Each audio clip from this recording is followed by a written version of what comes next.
Inilah 10 pemain naturalisasi timnas Indonesia di era Shin Tae-yong. Siapa yang kontribusinya paling besar? Sejak tahun 2020, Shin Tae-yong bertugas sebagai pelatih timnas Indonesia. Dan hingga kini, ia memiliki kontrak hingga Juni tahun 2024. Hingga saat ini, tercatat pelatih asal Korea Selatan itu telah menggunakan jasa 10 pemain dengan label naturalisasi atau keturunan. Timnas Indonesia di tangan Shin Tae-yong memang belum mendapatkan juara. Namun, mantan pemain dan pelatih timnas Korea Selatan itu sanggup membawa Indonesia lolos ke putaran final Piala Asia U20, U23, dan senior. Ini merupakan sebuah prestasi membanggakan. Seperti halnya pelatih timnas Indonesia yang pernah ada, Shin Tae-yong juga sangat terbuka untuk mendatangkan pemain naturalisasi. Bahkan, jika dibandingkan dengan era sebelumnya, pemain naturalisasi pilihan Shin Tae-yong lebih berkualitas. Di era Shin Tae-yong, setidaknya ada 10 pemain dengan status naturalisasi yang pernah dipanggil dan dimainkan Shin Tae-yong. Untuk Elkan Bagot, tidak masuk dalam daftar ini karena memilih menjadi WNA. Lantas, bagaimanakah kiprah 10 pemain naturalisasi itu?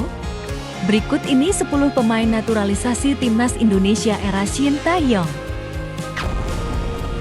Victor Igbonevo, posisi bek tengah, usia 38 tahun, caps bersama timnas Indonesia 14. Di Indonesia, Victor Igbonevo sudah bermain cukup lama. Ia datang pada tahun 2005 saat bermain untuk Persipura Jayapura. Pada tahun 2011, ia dinaturalisasi, namun debut untuk timnas baru dilakoni pada tahun 2013. Pada gelaran Piala AFF tahun 2020, Igbonevo dipanggil Shin Tae-yong. Namun, performa Igbonevo tidak cukup bagus. Setelah itu, dia tak pernah lagi mendapat kesempatan untuk membela timnas Indonesia. Mungkin karena memang sudah tua kali ya, Shin Tae-yong kan emang suka yang muda-muda. Jordi Amat, posisi bek tengah, usia 31 tahun, caps timnas Indonesia 8. Pada turnamen Piala AFF tahun 2022 yang lalu, meski gagal menjadi juara, Jordi Amat bermain cukup bagus. Jordi Amat memberi warna baru di barisan pertahanan timnas Indonesia dengan kemampuan build up yang spesial. Selama tidak mengalami cedera, Jordi Amat selalu masuk dalam daftar panggilan Shin Tae-yong. Untuk timnas Indonesia, Jordi Amat sudah menyumbangkan 1 gol. Sain Patinama, posisi bek kanan, usia 25 tahun, caps timnas Indonesia 3. Pada 24 Januari tahun 2023, Patinama resmi menjadi warga negara Indonesia.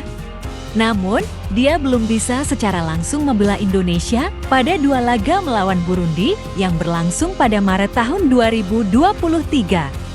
Saat itu, proses perpindahan asosiasi Patinama belum rampung. Di timnas Indonesia, Patinama mungkin tak akan pernah melupakan momen laga debutnya bersama timnas Indonesia. Karena debutnya bersama timnas Indonesia, yang jadi lawannya adalah timnas Argentina, sang juara dunia. Ivar Jenner, posisi gelandang, usia 19 tahun, caps timnas Indonesia 3. Ivar Jenner sebenarnya masuk dalam proyek naturalisasi untuk skuad Piala Dunia U20 bersama Rafael Struijk. Namun, ia langsung naik kelas ke timnas senior. Debutnya bersama timnas Indonesia dilakoninya saat FIFA Matchday melawan Palestina 14 Juni tahun 2023. Kemudian, dia juga ambil bagian pada laga lawan Argentina. Namun sayangnya, pada 2 laga lawan Brunei di Oktober tahun 2023, Jenner absen karena cedera. Sandy Walsh, posisi belakang, usia 28 tahun, caps timnas Indonesia 3. Sandy Wells mengalami banyak drama dan proses panjang saat naturalisasi menjadi warga negara Indonesia. Ia harus menunggu sampai 7 tahun untuk mendapatkan status WNI. Debutnya bersama timnas Indonesia juga penuh lika-liku. Sempat tertunda 2 kali karena izin klub dan cedera. Baru pada Agustus tahun 2023, ia mendapatkan debutnya bersama timnas Indonesia ketika Indonesia melawan Turkmenistan. Alhasil Indonesia menang 2-0 di Surabaya. Di masa lalu, Sandy Wells tercatat pernah membela timnas Belanda level U17 dan U19, bahkan meraih gelar juara. Stefano Lillipali, posisi penyerang, usia 33 tahun, caps timnas Indonesia 30. Meskipun sudah tidak muda lagi, Stefano Lillipali memiliki penampilan yang konsisten pada level klub. Di Bali United atau Borneo FC, Lillipali selalu jadi pilihan utama dan pemain kunci. Namun, tidak di timnas Indonesia. Di era kepelatihan Shin Tae-yong, Lillipali belum mampu mencetak gol untuk skuad Garuda. Ditambah lagi, memang Shin Tae-yong ini kurang begitu suka dengan pemain yang sudah berumur.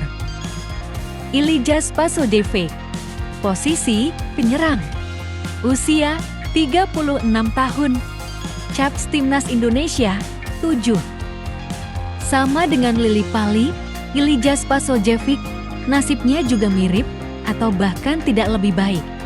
Meski penampilan Spaso sangat konsisten pada level klub. Sejak musim tahun 2019 hingga tahun 2022-23 lalu, Spaso selalu mencetak 2 digit gol di Liga. Namun, catatan apik itu tidak cukup untuk membuat Shin Tae-yong mengandalkannya. Oleh Shin Tae-yong, Spaso pernah dipanggil hanya pada Piala AFF tahun 2022. Itu pun hanya menjadi pemain pelapis. Mark Klok, posisi gelandang, usia 30 tahun, caps timnas Indonesia 17. Ketika telah resmi menjadi WNI, Mark Klok langsung menjadi andalan utama Shin Tae-yong. Bukan hanya pada level senior, Mark Klok juga pernah bermain untuk tim U23 di SE Games yang lalu. Hingga kini, Mark Klok telah memainkan 17 laga bersama timnas Indonesia dan menorehkan 4 gol. Mark Klok juga punya peran penting bersama Persib Bandung, bahkan dia sampai dipercaya sebagai kapten di klubnya.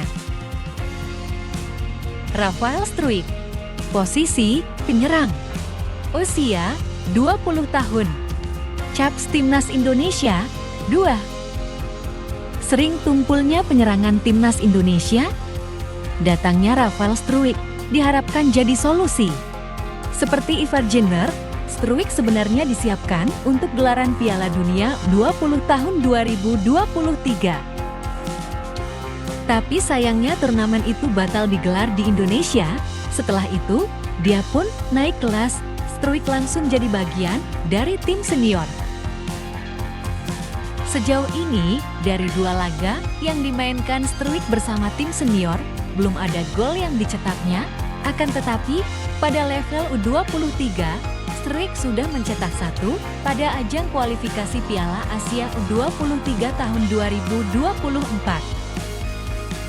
Azra Walian, posisi winger penyerang, usia 26, caps timnas Indonesia 9. Satu-satunya penyerang timnas Indonesia di Piala AFF tahun 2020 yang lalu yang dibawa Shin Tae-yong adalah Eza Walian. Pemain asal Persib Bandung itu pun mencatatkan perolehan 2 gol.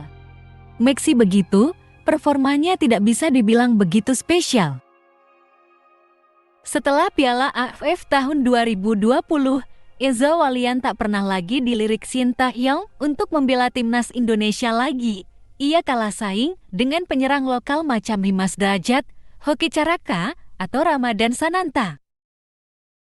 Di level klub, Ezra juga tidak mampu menunjukkan performa yang konsisten bersama Persib. Bagaimana Sob menurut kamu? siapakah pemain naturalisasi yang paling konsisten bermain baik untuk timnas Indonesia? Silakan isi di kolom komentar. Ikuti terus Afkarina Timnas untuk mendapatkan berita terbaru seputar timnas Indonesia.